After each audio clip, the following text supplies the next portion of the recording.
O céu ártico já estava tempestuoso antes do amanhecer. Das profundezas do mar de Barents, chamas irromperam sem aviso. Isso foi mais do que um ataque de míssil.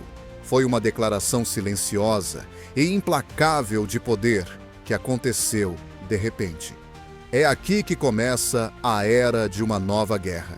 Em 16 de junho de 2025, um dos navios de ataque mais secretos da Marinha dos EUA, o submarino USS Florida, disparou 30 mísseis de cruzeiro Tomahawk Block 6, cada um custando cerca de 2 milhões. Equipados com ogivas de 450 kg, os mísseis voaram a mais de 880 km/h e evitaram terreno, permitindo-lhes escapar completamente dos radares russos. Utilizavam navegação por satélite resistente a interferências e atingiam alvos com tamanha precisão que era impossível não atingi-los. Depósitos de combustível, postos de comando, postos de radar e centros de comunicação tornaram-se instalações vitais para garantir a segurança da frota do norte da Rússia. Um dos primeiros ataques atingiu um depósito de combustível perto de Murmansk, lançando uma enorme bola de fogo para o céu.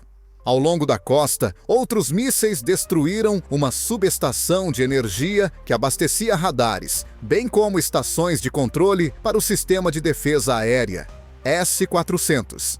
O fato de os Estados Unidos não terem dito nada pelo rádio tornou o ataque particularmente eficaz. O silêncio repentino deu lugar a fogo. Não houve ameaças diplomáticas ou atividade perceptível. Como resultado, o submarino americano permaneceu indetectável, enquanto a maioria dos radares russos foi redirecionada para sudoeste em direção ao Báltico, devido aos exercícios de demonstração do grupo de ataque. O USS Eisenhower, o USS Florida, monitorando os movimentos russos das profundezas das águas geladas, atacou com extrema precisão. Os operadores dentro do submarino observavam nas telas os pontos azuis, representando mísseis cruzando a Rússia. Tudo estava pronto por 1 minuto. Não havia margem para erro. Em poucos minutos, a rede de vigilância russa estava cega, os depósitos de munição estavam em chamas e as artérias de transporte para as linhas de frente estavam destruídas. O que é particularmente surpreendente é que nenhuma plataforma nos Estados Unidos foi detectada, muito menos atacada. A Rússia nem sequer conseguiu responder. Este não foi apenas um primeiro passo, foi uma lição. Os Estados Unidos demonstraram que podiam lançar um ataque estratégico com velocidade e precisão e quase invisibilidade sem precedentes. A mensagem não foi endereçada apenas a Moscou. Nesse momento, começaram as reuniões de emergência da OTAN em Bruxelas. Fontes de inteligência disseram que alguns membros da aliança tiveram menos de 30 minutos de aviso sobre a ofensiva. As escassas informações sugeriam que os Estados Unidos estavam ansiosos para minimizar vazamentos e erros de cálculo. De acordo com o South China Morning Post, Pequim observou um aumento acentuado na atividade de satélites sobre o Ártico e destroyers chineses começaram a operar no Mar da China Meridional em resposta à repentina demonstração de poder americano. Este ataque não é apenas uma operação, disse um especialista da RAND Corporation em Washington. É uma calibração de poder.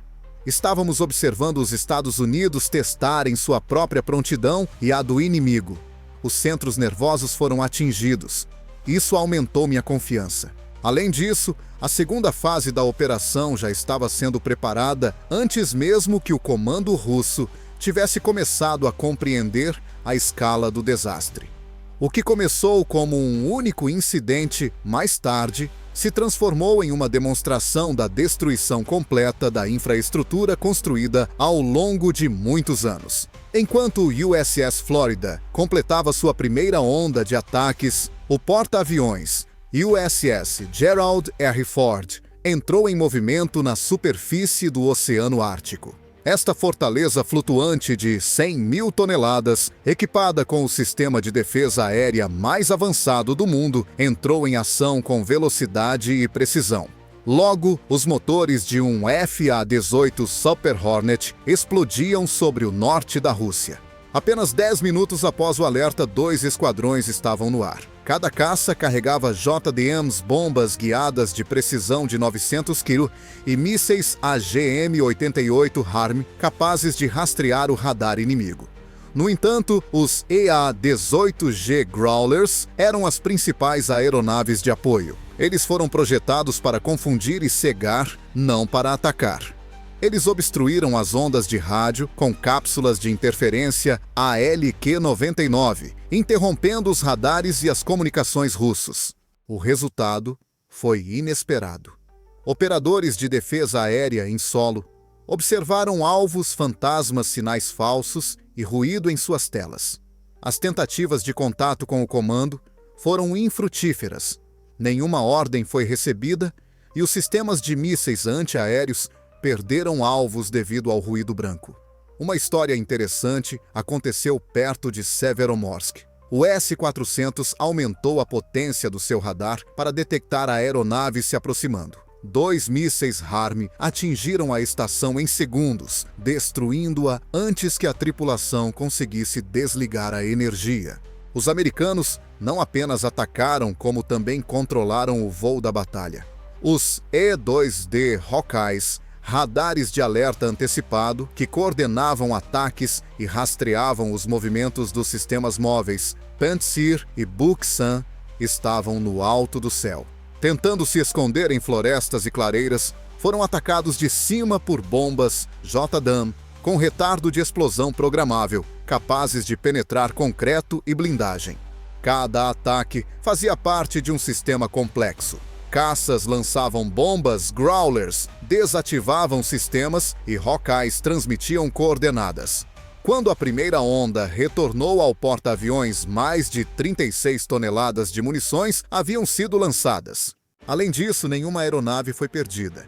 A infraestrutura russa sofreu uma destruição catastrófica, com radares sendo desativados, depósitos de combustível explodidos e centros de comunicação inoperantes. Em menos de 2 horas, as outrora formidáveis e sofisticadas defesas aéreas da região norte da Rússia foram completamente destruídas.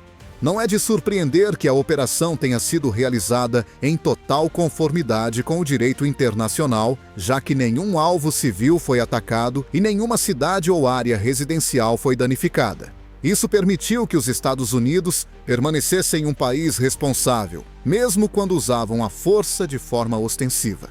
Os radares russos que ainda funcionavam registravam apenas sinais de eco que se assemelhavam às sombras de alvos reais.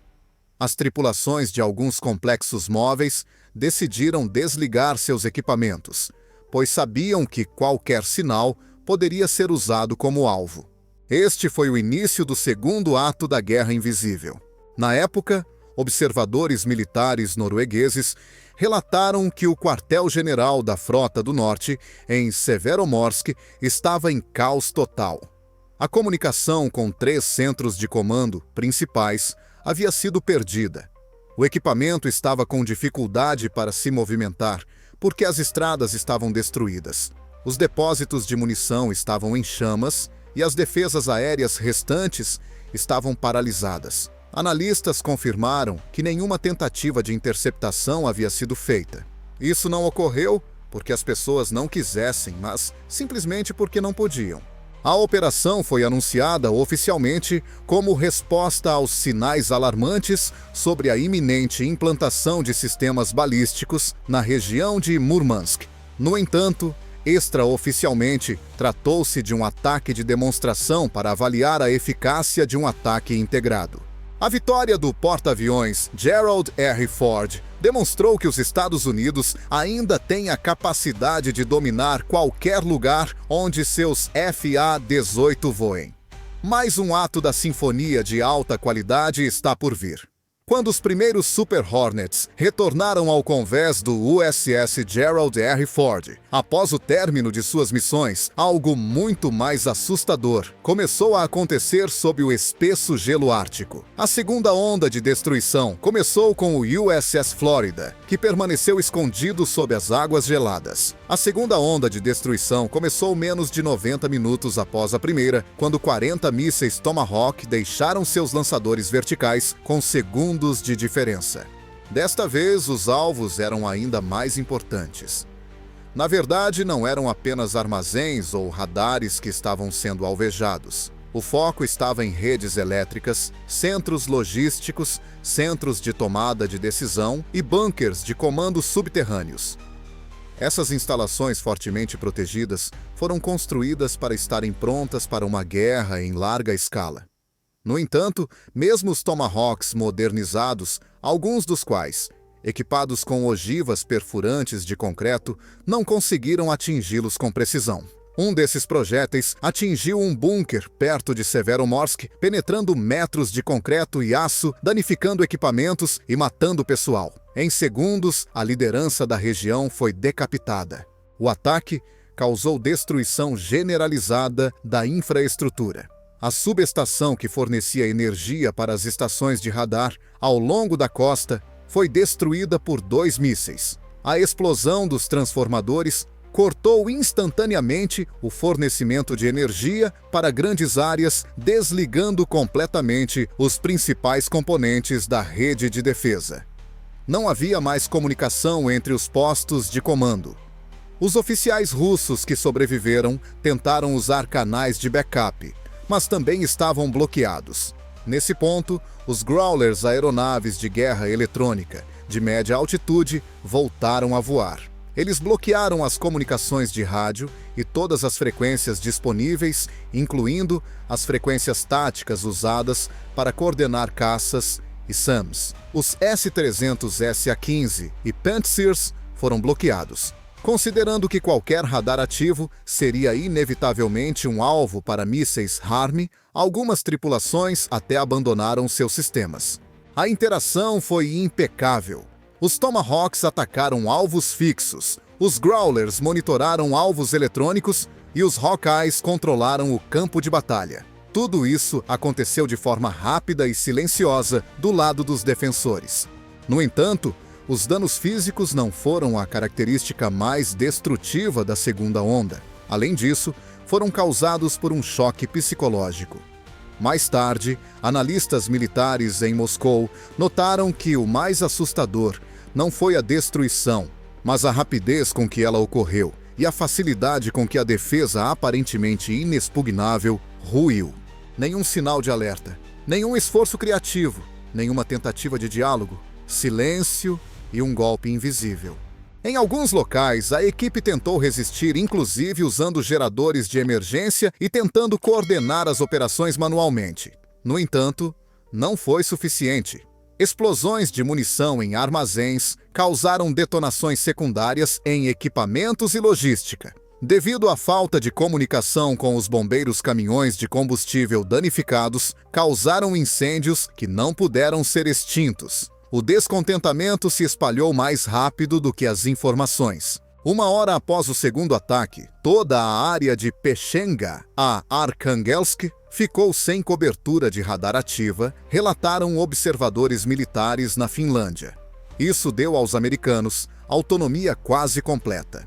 Enquanto isso, os preparativos para a segunda onda aérea foram concluídos no USS Ford. Técnicos recarregaram rapidamente mísseis, alteraram o trim dos caças e estudaram dados de precisão de drones e satélites. Submarinos, caçadores da classe Virginia, operando na mesma área, defendiam-se contra potenciais retaliações russas. Mas, como a prática demonstrou, não houve retaliação.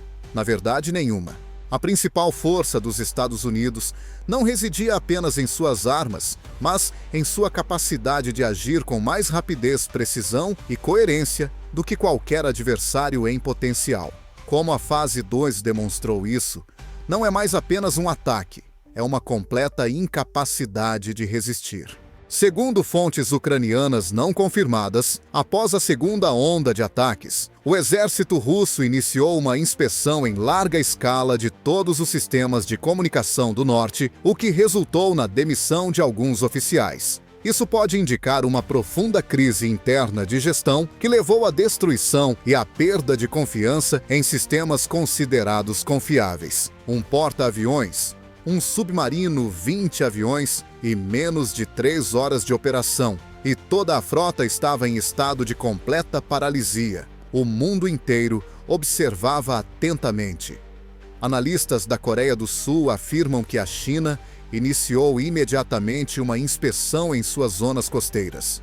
O próximo alvo pode já estar no outro hemisfério. Após o fim da segunda onda de ataques, houve silêncio no quartel-general do Distrito Militar do Norte da Rússia. Mas não houve silêncio após a batalha. Radares, transmissores e sistemas de comunicação foram desativados e os centros de comando pararam de transmitir ordens. A base aérea Severomorsk 3 foi parcialmente destruída e os hangares com equipamentos foram queimados. Crateras se formaram nas pistas. Além disso, nenhum caça russo conseguiu decolar. A consciência de que não havia batalha era talvez o mais aterrorizante para os soldados e oficiais. Não havia oportunidade. Eles estavam simplesmente assistindo à repressão total. A forma moderna de guerra psicológica é a incapacidade de responder, ou mesmo de entender o que está acontecendo. Em essência, ao apertar alguns botões, o exército russo conseguiu se retirar da luta. Não só a infraestrutura sofreu, mas também o moral. As tropas russas emergindo dos bunkers sobreviventes se viram diante de radares destruídos, destroços carbonizados de veículos e módulos de comando completamente vazios. As telas agora exibiam apenas o chiado de janelas estáticas ou pretas de sistemas que antes continham dados aéreos.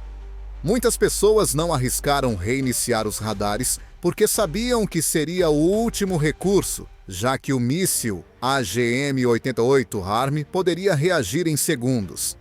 Pilotos americanos no convés do USS Gerald R. Ford transmitiram dados e vídeos do ataque. Nenhum de seus caças foi atingido, apesar de seus caças terem lançado mais de 36 toneladas de munições guiadas de precisão. Mesmo o Pentágono raramente vê esse nível de controle do espaço aéreo em conflitos reais. Especialistas do Centro de Análise de Estratégias e Tecnologias de Moscou admitiram: não esperávamos tamanha velocidade de degradação da defesa do setor norte, mesmo nos piores cenários. Isso mina os princípios fundamentais da nossa doutrina militar. A reação internacional foi imediata. O The Guardian e o The Times expressaram preocupação com a OTAN, questionando: o que acontecerá com outros países se a Rússia, que possui uma das forças armadas mais poderosas do mundo, não puder sequer tentar repelir um ataque? Paris e Berlim convocaram comitês de defesa de emergência. O Irã realizou uma reunião a portas fechadas do Conselho de Segurança Nacional e Israel realizou um briefing de emergência com as Forças de Defesa de Israel, IDF. Entretanto, em Pequim, todos os eventos foram monitorados de perto. Os americanos demonstraram que podem atingir seus objetivos em qualquer lugar do mundo sem sofrer baixas, escreveu o Global Times, porta-voz oficial do Partido Comunista Chinês. Foi uma demonstração de poder, não uma ameaça. Na China, a mensagem foi recebida com alarme, especialmente considerando os constantes exercícios militares no Mar da China Meridional e as crescentes tensões em Taiwan. Analistas observam que o principal aspecto da operação não foi seu poder de fogo, mas a capacidade do inimigo de suprimi-lo estrategicamente em todos os níveis, desde o comando até os operadores de defesa aérea de base. Os Estados Unidos da América demonstraram não apenas a capacidade de atacar, mas também a capacidade de fazê-lo rapidamente, de forma organizada e sem possibilidade de retaliação.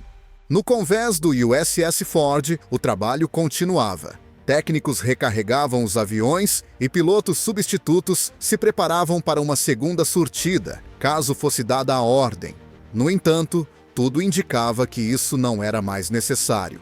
Os alvos primários haviam sido destruídos, as defesas estavam paralisadas e o sinal havia sido enviado. Não foi apenas uma derrota em batalha, foi um desligamento do sistema. Não foi uma guerra típica. Foi um exemplo do futuro do conflito digital direcionado e complexo. A Rússia, outrora, uma rival perigosa no Ártico, estava temporariamente inalcançável. Mais importante ainda, nenhum soldado americano foi morto naquele momento. Esta é a nova face da guerra, onde a vitória é alcançada por algoritmos não pela massa, mas pelo controle do campo de batalha por canais invisíveis, milissegundos. Frequências e precisão de mira são cruciais para este modelo. Em poucas horas, a OTAN declarou-se totalmente preparada para o combate no norte da Europa. Reino Unido, Noruega e Finlândia expandiram suas patrulhas nos mares de Barents e da Noruega. Os Estados Unidos realizaram um briefing online para os aliados, explicando os objetivos e o escopo do ataque, enfatizando que se tratava de uma operação precisa, sem o objetivo de escalada. No entanto, a Rússia não respondeu.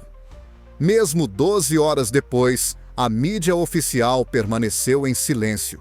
Somente à noite, o Ministério das Relações Exteriores da Rússia emitiu uma breve declaração acusando-os de ações irresponsáveis perto da fronteira russa. No entanto, o tom era claramente cauteloso, sem ameaças ou declarações veementes. Isso pode ocorrer porque não há ninguém que possa confirmar essas alegações. Se alguém pensa que a operação do EUA na região do Ártico foi simplesmente um ato de intimidação ou uma tentativa de pressionar a Rússia pela força, está profundamente enganado. Na realidade, por trás desse ataque, estava uma das operações de inteligência mais complexas do século XX. Cada míssil disparado, cada caça decolando e pousando tinha não apenas um propósito tático, mas também um profundo propósito analítico com que rapidez e eficácia o inimigo poderia responder. Foi um teste de estresse em tempo real. A contagem regressiva começou com o primeiro lançamento do Tomahawk do USS Florida no quartel-general da 10ª Frota do Ziariniura. Cada movimento das forças russas foi monitorado de perto por satélites UAVs e aeronaves de alerta antecipado.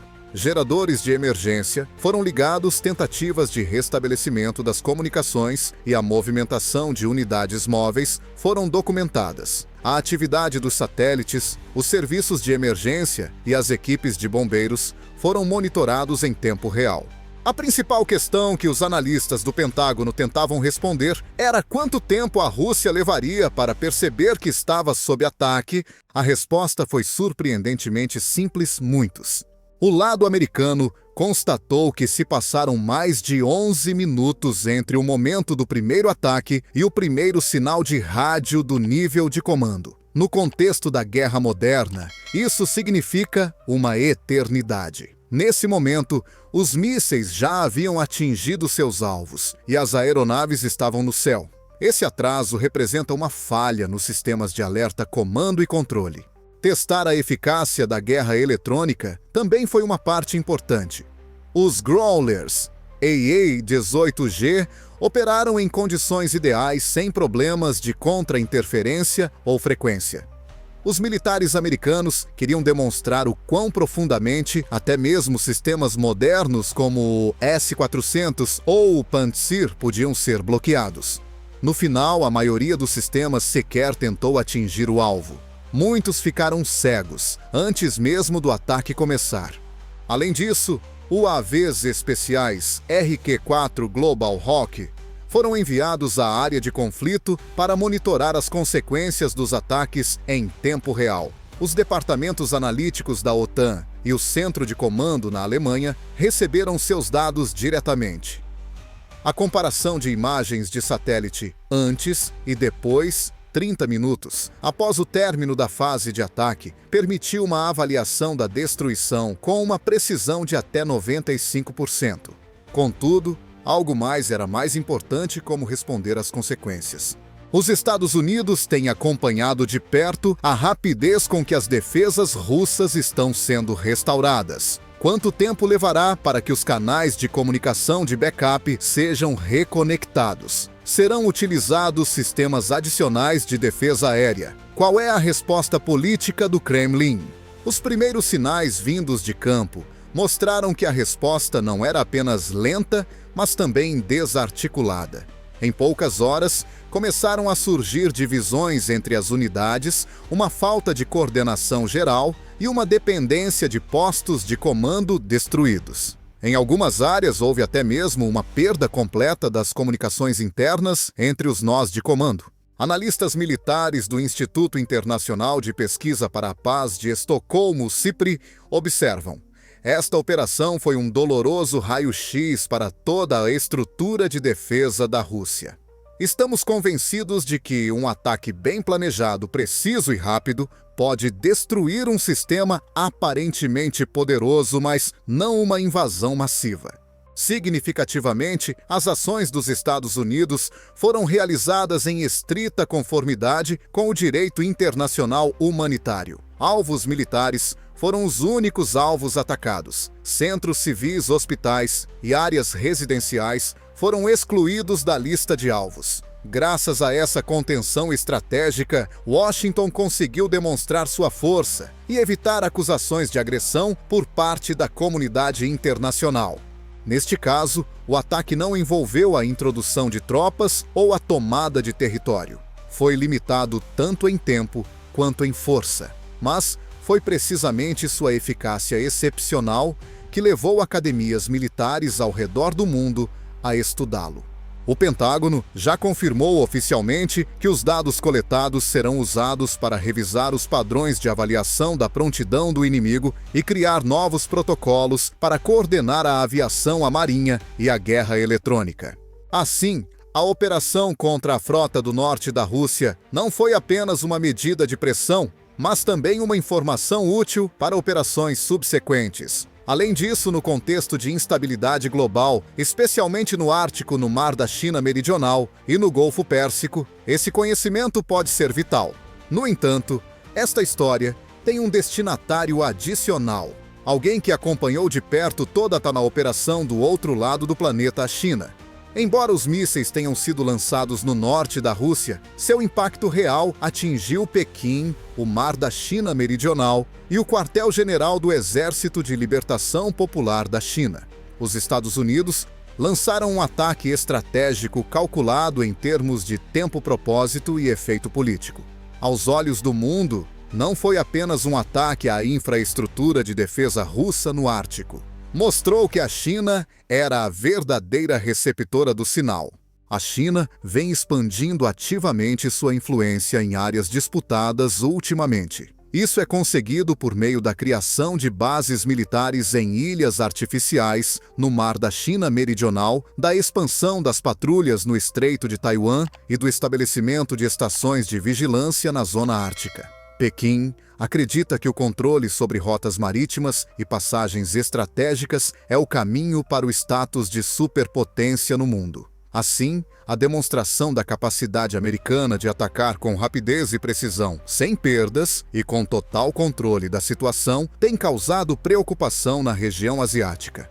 A América demonstra força, mas a que preço era o título de uma coluna no Global Times, publicação próxima ao governo chinês. O artigo soava: o alarme se tal operação fosse possível no Ártico, poderia ser repetida na costa de Hainan ou no Oceano Índico local, onde a China está construindo seus polos navais. A guerra moderna não exige mais uma presença massiva, tropas terrestres ou preparação demorada, que era um dos principais sinais da operação. Em um sistema, um porta-aviões, um submarino e vários esquadrões são suficientes. Os Estados Unidos demonstraram que o controle global sobre informações, coordenação e ataques de precisão pode ser mais eficaz do que milhares de exércitos.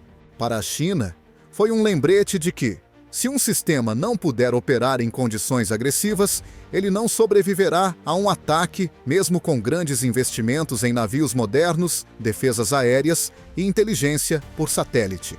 A operação americana não ultrapassou limites, não utilizou armas nucleares, não atacou alvos civis, nem ocupou territórios. Como resultado, as ações de Washington tornaram-se legítimas. Qualquer resposta fosse da Rússia ou da China, teria sido uma escalada. Os Estados Unidos ganharam uma vantagem estratégica, incluindo a capacidade de atacar sem o risco de conflito imediato, mantendo a imagem de uma potência responsável. A demonstração também contou com imagens. Informações foram rapidamente compartilhadas nas redes sociais, veículos de notícias e think tanks, incluindo o lançamento de um Tomahawk, um Super Hornet, decolando do convés e imagens de satélite de instalações destruídas. No mundo de hoje, o impacto visual às vezes é mais importante do que o impacto militar. Cada surtida e decolagem do USS Gerald R. Ford estava sob pressão simbólica. Os pilotos não estavam apenas voando em uma missão, eles também estavam enviando uma mensagem. Isso também significava que os Estados Unidos podiam agir quando e onde quisessem. Ao mesmo tempo, os aliados dos Isekoiwa, especialmente na Europa e na Ásia, têm se sentido mais confiantes. Alemanha, Japão e Coreia do Sul dependem em graus variados do escudo militar americano, apesar de possuírem suas próprias defesas. Eles podem se sentir mais confiantes diante das crescentes ameaças globais, porque veem que o escudo não está enferrujando, mas se tornou mais sofisticado e coordenado. Tóquio discutiu novas opções de cooperação com a Marinha dos Euariel. Relata o Nikkei Ásia.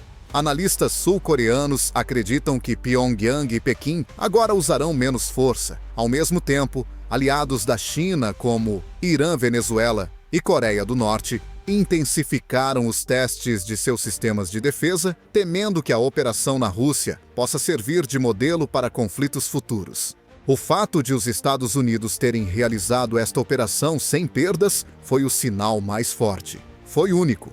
Os Estados Unidos demonstraram domínio completo em condições de defesas aéreas altamente saturadas perto das fronteiras de uma superpotência. Isso não é apenas um sucesso na guerra, mas também um exemplo de guerra moderna silenciosa, rápida, precisa e isenta de caos. Além disso, se alguém ainda tinha dúvidas sobre quem controla as regras do jogo nas rotas marítimas e no Ártico, agora não precisará mais procurar uma resposta. A cada lançamento de FA-18 ou Tomahawk, os Estados Unidos lembram ao mundo que sua estratégia é mais do que apenas armas. Demonstram determinação, tecnologia superior e capacidade de agir antes mesmo que o inimigo perceba que a guerra começou.